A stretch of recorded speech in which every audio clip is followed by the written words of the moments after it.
നമസ്കാരം. ജ്യോതിഷ ശ്രീമുരുക ചാനലിലേക്ക് എല്ലാവർക്കും സ്വാഗതം.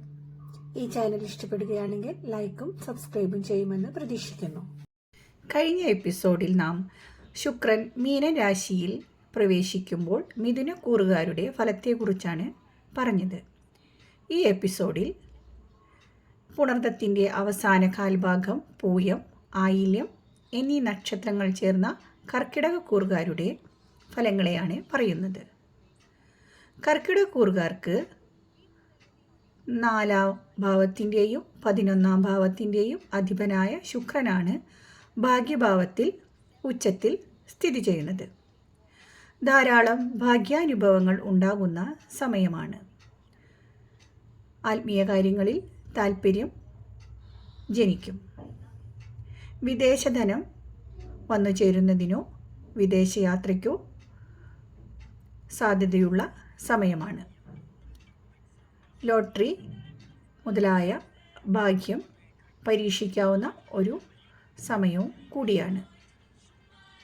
പഠന ആവശ്യങ്ങൾക്കും കുടുംബാംഗങ്ങളുമായി ദൂരദേശ സ്ഥലങ്ങൾ കാണുവാനുമായി ദൂരയാത്രകൾ വരുന്ന ഒരു സമയം കൂടിയാണ്.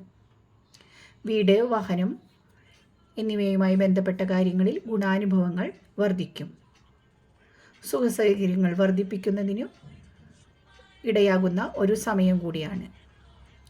അമ്മയുമായും അമ്മയുടെ ബന്ധുക്കളുമായോ നല്ല സ്നേഹബന്ധം പുലർത്തി മുന്നോട്ട് പോകുവാനാകും. പുതിയതായി ഏതെങ്കിലും കോഴ്സുകൾ പ്രവേശനം ലഭിക്കാൻ ആഗ്രഹിക്കുന്ന വിദ്യാർത്ഥികൾക്ക് അതിനുള്ള പ്രവേശനം ലഭിക്കാനുള്ള ഒരു സമയം കൂടിയാണ്.